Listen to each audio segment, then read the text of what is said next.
1 Kings chapter 3 is where we're headed. All right, let me give you the quick review.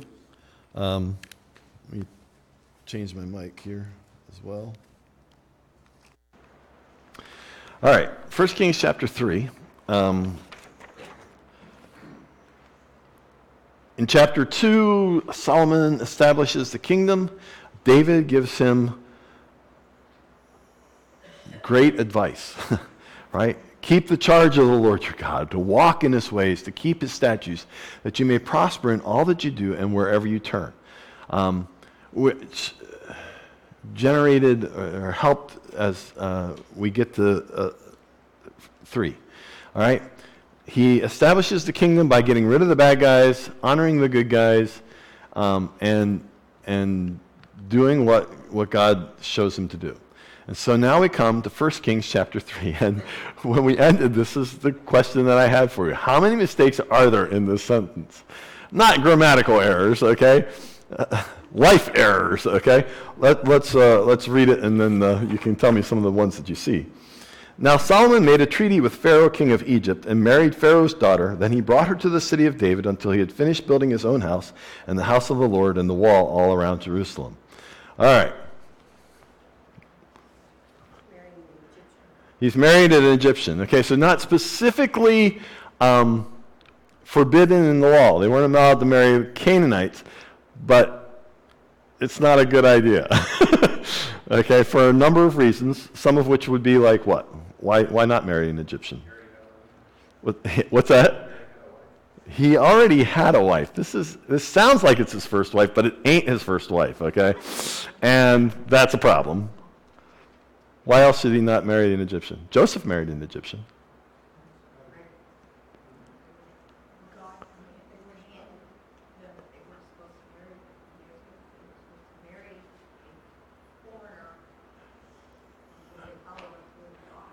Okay, so they couldn't marry a foreigner unless the foreigner renounced their religion, become a proselyte, and follow after. Okay, then it was okay. Rare. I mean, I don't know that we see that happen often, maybe even at all. But that was the prescription. I'm sure it happened. I don't think we have a specific example. Okay, which they were never to go back to, right? I freed you from Egypt. Why on earth would you want to go back and live there? As Pastor Brandon has put it so well, why would you move out of New York State and still keep paying the taxes? Yeah, okay. The whole idea of a treaty, he didn't need a treaty. He's got God. Okay? The idea of the world's alliances, because they needed peace, they were hoping to, didn't really need that. Okay? Not that they couldn't be friendly, not that they were to treat anyone mean. They weren't supposed to do that, but they didn't need a treaty, right? Their alliance was with God. God and them were a majority. They rule the world. Okay? Again, going back to Egypt, they weren't supposed to go back to Egypt. Marrying Pharaoh's daughter, that was a good point. It's not his first wife. So then he brings her to the city of David until he had finished building his own house and the house of the Lord. Notice the order. Mistake. Okay? And the wall all around Jerusalem. Okay? That could be third. It wasn't a problem to be third. But which house do you build first? Okay? All right. So, Solomon obviously is going to have a problem with a lot of wives. As a matter of fact, even in Nehemiah chapter 13, so hundreds of years later, they're still going to go looking back to Solomon and this problem, okay? Nehemiah chapter 13, let me just read. In those days, I also saw Jews who had married women of Ashdod, Ammon, and Moab, definitely people they weren't supposed to be marrying. Half of their children spoke the language of Ashdod and could not speak the language of Judah. All right, so they were losing their cultural identity. You say, well, that's okay. I mean, this is America. We don't speak Hebrew. Yes, but we weren't God's chosen nation to preserve his law either, okay? but spoke according to the language of one or the other people. So I contended with them and cursed them and struck some of them and pulled out their hair. He's evidently ticked, okay? With righteous cause, okay? Righteous anger. He goes after them and made them swear by God, saying, "You shall not give your daughters as wives to their sons, nor take their daughters for your sons or yourselves. Did not Solomon, king of Israel, sin by these things? Yet among many nations there was no king like him, who was beloved of his God, and God made him king over all Israel. Nevertheless, pagan women caused even him to sin." Right? So that's part of the problem with that first passage is it's not so much that you couldn't marry a foreigner if she renounced and she became a proselyte, but that she would turn his heart. Right? That way back in Deuteronomy, God said that would be a problem. And Solomon is the ultimate fulfillment, unfortunately, of God's prophecy. Okay? 1 Kings 3:2. Meanwhile, the people sacrificed at the high places because there was no house built for the name of the Lord until those days. Do you see where Solomon's priorities actually impact the whole nation? Right? So Solomon's priority is not to get the house of the Lord built. His priority is get my own house built, get my own things in order, and it allows the people to drift. Do they bear the brunt of their own sin? Yes. But he definitely, by leading, does not help them.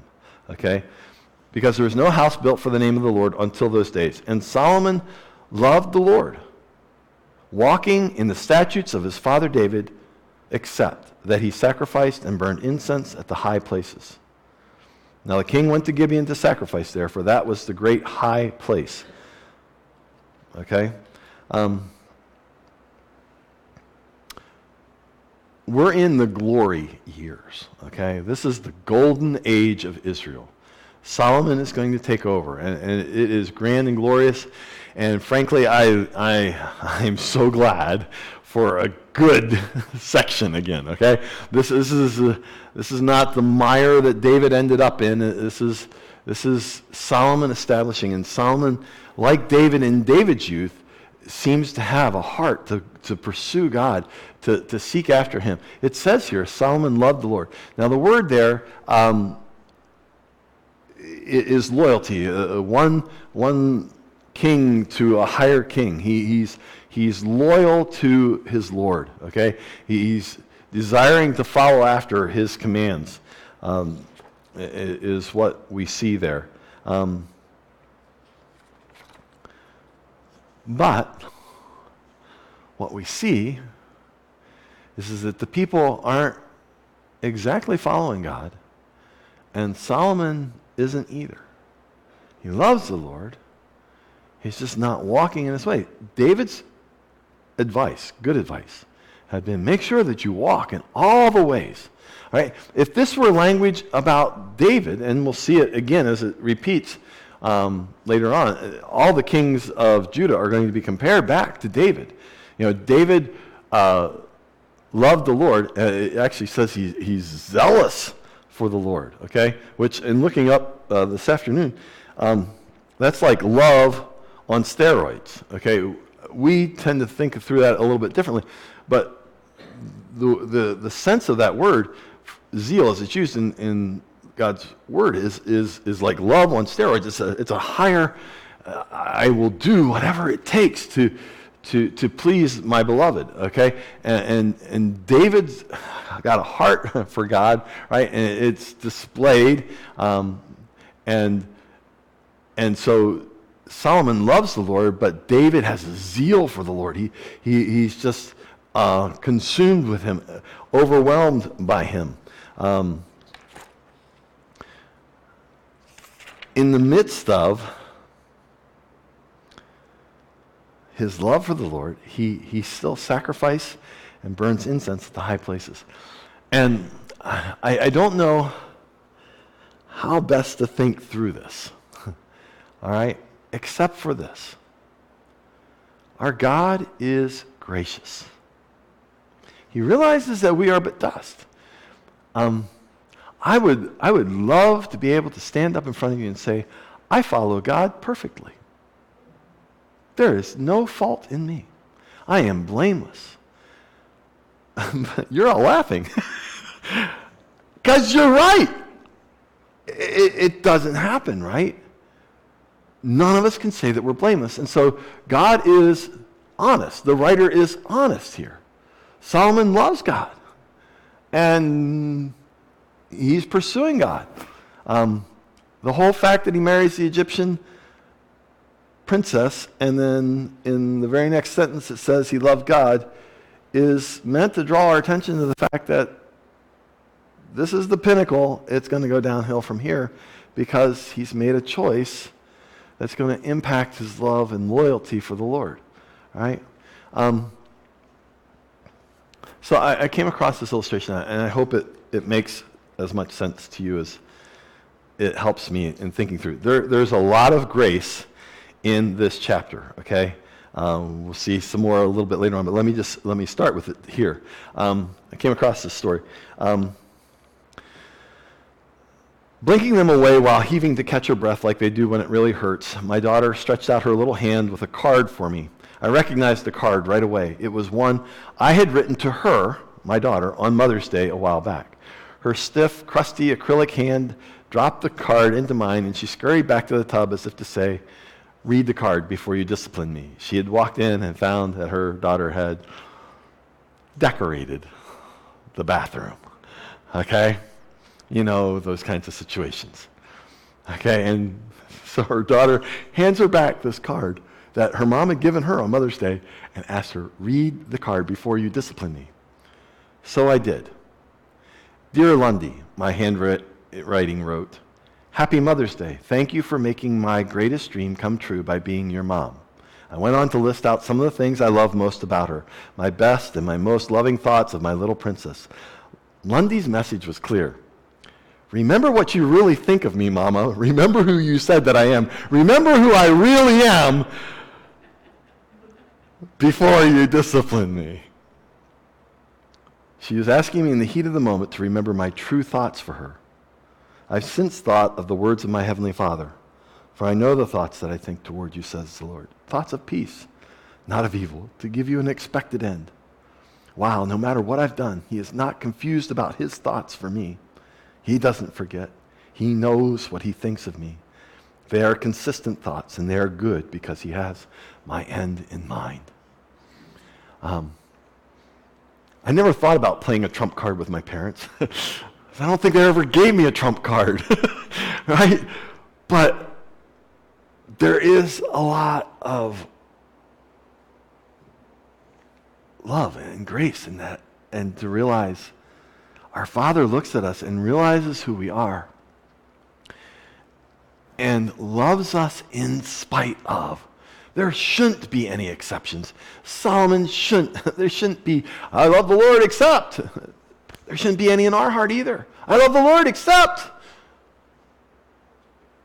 But God does give grace because look at what happens, right? Now the king went to Gibeon to sacrifice there, for that was the great high place. Solomon offered 1,000 burnt offerings on the altar. All right? So why Gibeon? Well, at Gibeon, David had left the remnants of the tabernacle. Okay? David has pulled the Ark of the Covenant to Jerusalem. We'll see that later here in this chapter. But David has left the remnants of the tabernacle. It's thought that maybe the reason that he did that was because he felt that if he pulled the tabernacle and the altar to Jerusalem, that the people wouldn't think that they needed a temple. I don't know. I kind of think that's a bad call on his part. But for whatever reason, the tabernacle's at Gibeon, the Ark of the Covenant is at Jerusalem. God has always told them that there was but one place to sacrifice. Okay? It was the tabernacle. It was to be in Jerusalem. It probably, that should have been where the Ark of the Covenant is, probably where Solomon should have, but Solomon's not. Solomon's at the great high place, Gibeon, okay, where the tabernacle of the Lord is. And he sacrifices 1,000 Okay, so one of the commentators said, that's like not like mice, that's like cows and sheep. This is a bloody, grand, lengthy, hard sacrifice, great sacrifice. Solomon loved the Lord.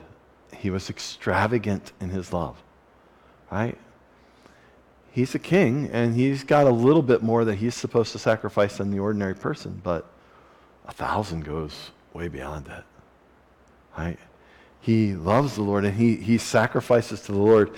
And in verse 5 we read, "At Gibeon, the Lord appeared to Solomon in a dream by night, and God said, 'Ask, what shall I give you?'" Here it is, genie in the bottle. You didn't even have to rub. What do you want? Solomon, what do you want? What can I give to you? Did you catch it in Nehemiah? When Nehemiah is scolding the people and pulling out their hair because they're disobeying God, and he refers back to Solomon and he says, Solomon sinned this way. But did you catch what he said? The one beloved of God?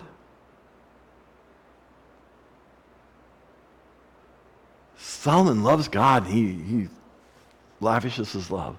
And God says, Solomon, this is great. What can I give you? What would you pick?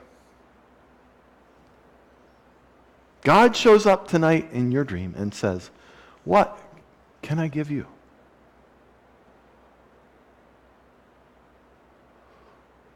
What would you ask? Because here's the really wild part. God has already said that. All right, so this is not an isolated verse.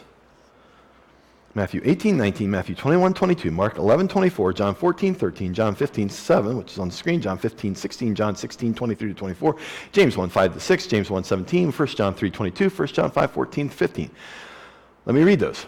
Again, I say to you, if two of you agree on earth about anything they ask, it will be done for them by my Father in heaven. Whatever you ask in prayer, you will receive if you have faith. Therefore, I tell you, whatever you ask in prayer, believe that you have received it, it will be yours. Whatever you ask in my name, this will I do, that the Father may be glorified in the Son. If you abide in me and my words abide in you, ask whatever you wish, and it will be done for you. You did not choose me, I chose you. I appointed you that you should go and bear fruit, that your fruit should abide, so that whatever you ask the Father in my name, he may give it to you. In that day you will ask nothing of me. Truly, truly, I say to you, whatever you ask of the Father in my name, he will give it to you. Until now you have asked nothing in my name. Ask and you will receive, that your joy may be full. If any of you lacks wisdom, let him ask God, who gives generously to all without reproach, and it will be given to him. Let him ask in faith, believing, with no doubt. For the one who doubts is like a wave of the sea that is driven and tossed by the wind. Every good and every perfect gift is from above, coming down from the Father of lights, with whom there is no variation or shadow due to change. Whatever we ask, we receive from him, because we keep his commandments and do what pleases him. And this is the confidence that we have toward him, that if we ask anything according to his will, he hears us. And if we know that he hears us in whatever we ask, we know that we have the request that we have asked of him.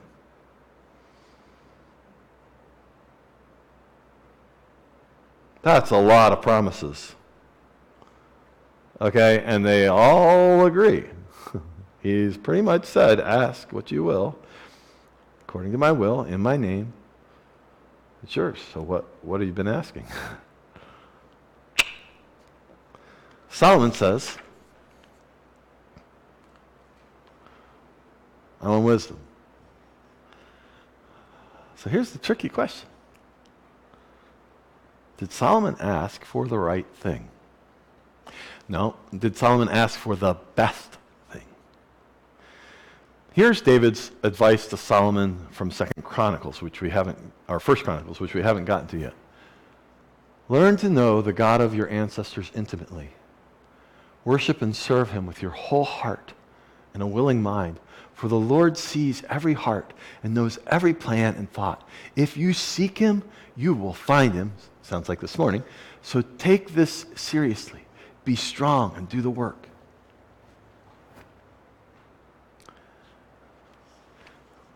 So here's maybe a question that, again, this is an original with me. I came across it as I was studying. What if God had asked this of David? Would David have asked for wisdom? Would David have said, hey, God, I really don't want to be king. Can I just be in the temple of the Lord forever? Can I dwell in your presence?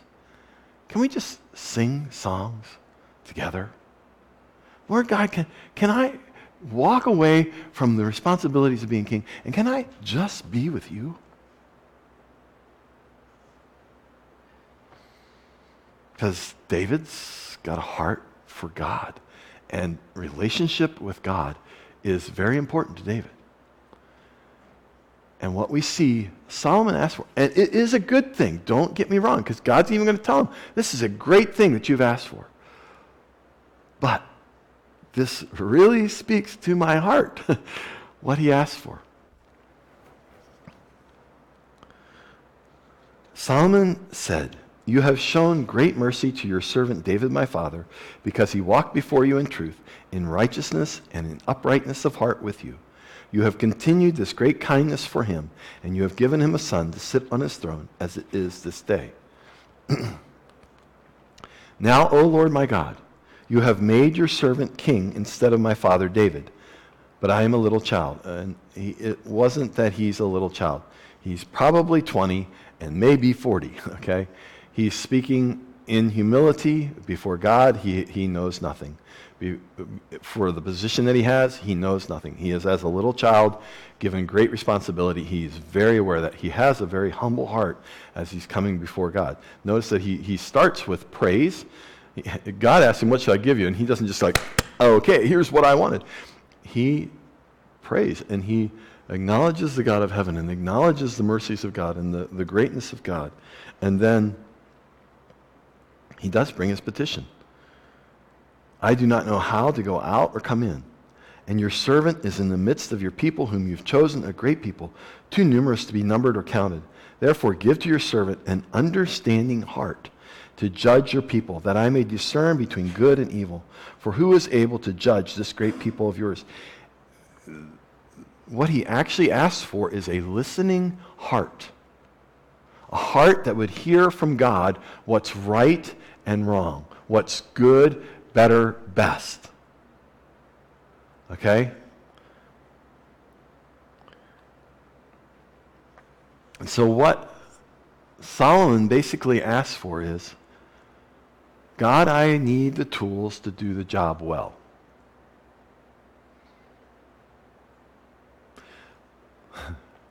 Okay, so again, God says this is a good request. Is it the best thing that he could have asked for? David is a man who seeks relationship with God, and Solomon is a man who's going to ask for the tools to get the job done, to fulfill the purpose. Do you see Mary and Martha in that? I want to be with you, God. I need to be with you. I'll put everything else aside and I will be with you.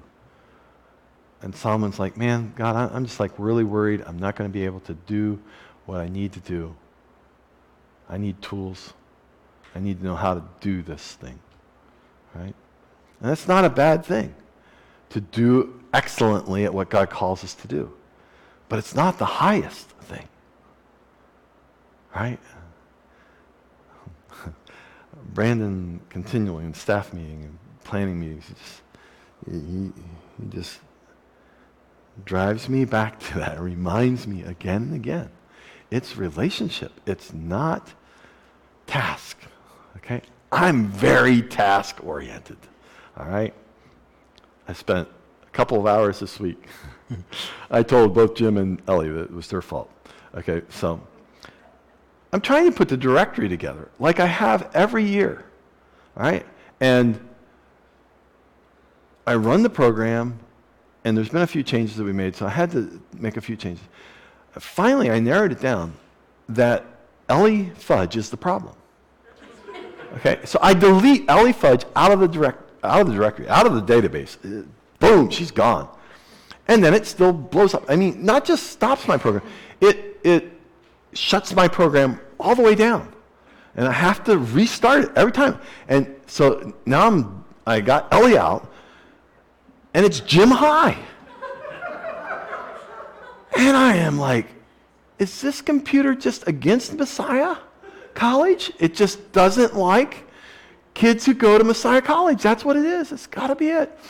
I'm looking at their address, Mechanicsburg, Pennsylvania. It doesn't like Pennsylvania. I'm like, what on earth is wrong with this?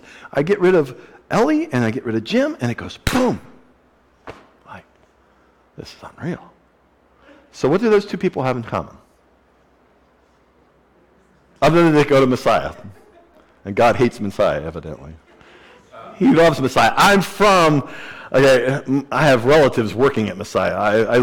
I grew up 45 minutes from Messiah. All of my kids who were Christians in my high school went to Messiah.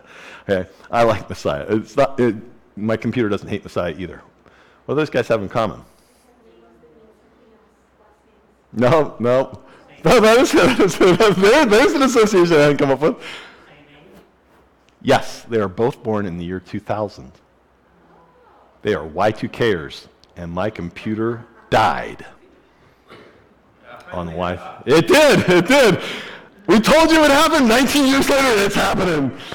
I have to change my program. Okay, but I'm task-oriented. I mean, I spent hours finally narrowing it down. They're born in the year 2000. That's the problem. Okay? And I find great joy in that. I finally figured it out, right? But I realize that I can get very on task and miss the relationship, right? And God is not against tasks, because he does give us tasks, but he is so much more about relationship. Do you love me? Because I love you. And above all else, let the computer crash, right? Make sure you're dependent upon me, all right? And so we'll look some more at what Solomon requested, and like I said, God says it's a good thing. The question that came up that burdens my heart is, was it the best thing?